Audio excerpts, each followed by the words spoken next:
So, Seth, thank you so much for taking the time to talk to me. First of all, how do you find Norway? On a map. Really?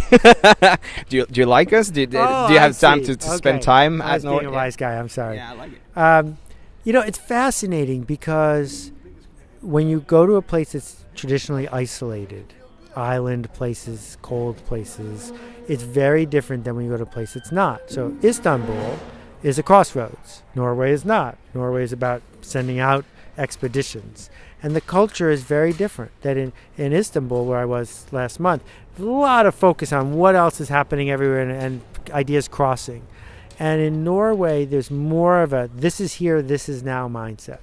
And the internet puts that under stress because the internet's the whole world, right? So I stopped by the travel bookstore on my way here this morning. And I said, how's the internet affecting the travel book business? Because in the United States, it's over. Because no one goes to a bookstore for travel books because you press one button on Amazon, it's there the next day. Yeah. And they can have every travel book. That hasn't hit here yet. It's about to. And so that seeing that parochialism crumbling, it's stressful. How would you say that? What advice would you give to Norwegian marketers who is gonna try to build tribes and communities around their very commercial products now going forward the next few years? Well, I would start by stopping calling yourself a Norwegian marketer, because you're not a Norwegian marketer, you're a tribal marketer. You can pick any tribe you want.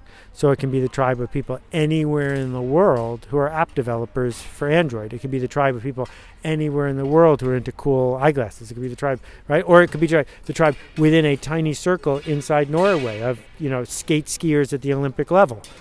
Pick a tribe, don't pick a country. Smart.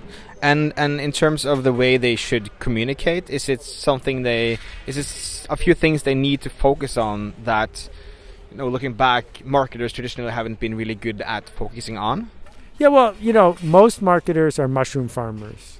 We keep our customers in the dark, we dump crap on them, and then every once in a while we come in and we harvest when we need to make our numbers. And tribes don't respond to that.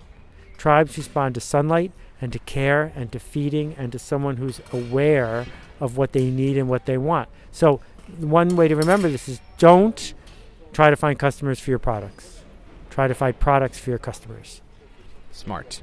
I want to move over a little bit to the way you work, because when I look at your blog and all the things you are doing, you look like an extremely busy man, but at the same time you have a lot of time to actually think and reflect on all these things. So how do you really work and structure your day?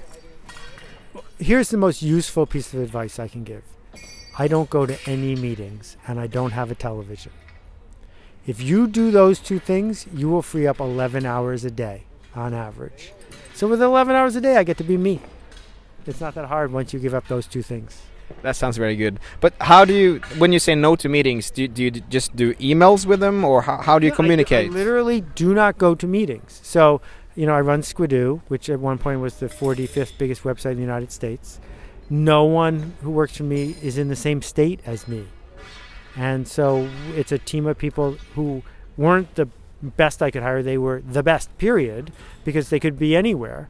And we work extremely asynchronously.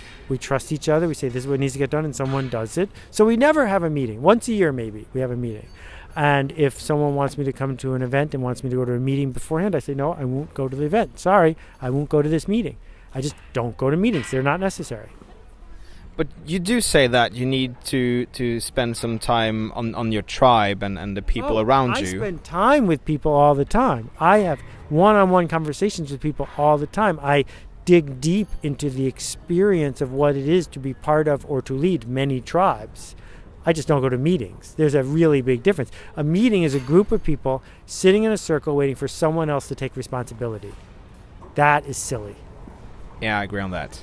And also, you write a lot of books. You have your blog. How do you work with that? Do you write many hours a day, or do you structure it up? Do you write mornings, evenings? How do you work? Yeah, I am not Stephen King, but he gets asked this question a lot.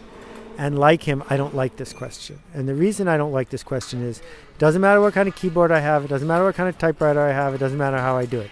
Everyone does this differently. And if someone is hoping to become productive, doing it the way I do it is the wrong way. This is a craftsman and his tools. And you need to care enough to ship the work, and then you'll find your own method. My method is irrelevant. Okay. So last thing, in terms of finding the product that the people want, how can or what's different from now and 10 years ago in terms of how young people can create these products, and do you think that technology, which we all to some extent love, do you think that sometimes comes in the way of the innovation and of the marketing? Yeah, I think technology often does, but what technology does, and Kevin Kelly's book on this is fabulous, What Technology Wants. Technology is an evolving creature, and it destroys things in its path. Because it destroys the status quo, it constantly opens the door for innovation. That's our ability as humans to say, this technology that showed up, what will I do with it? That's the good news. The bad news is it also gives us all these excuses, right? It says, well, the technology won't let us do this, or I'm hamstringed by that, or I don't know how to do this. We have to dispense with the excuses and become human again, right? And do this work that we can do, that only we can do, regardless of the technology. Technology is just an excuse to fill a vacuum that didn't used to be there. Okay, thank you so much for your time, Seth. It's a pleasure. Thanks for doing it. Awesome.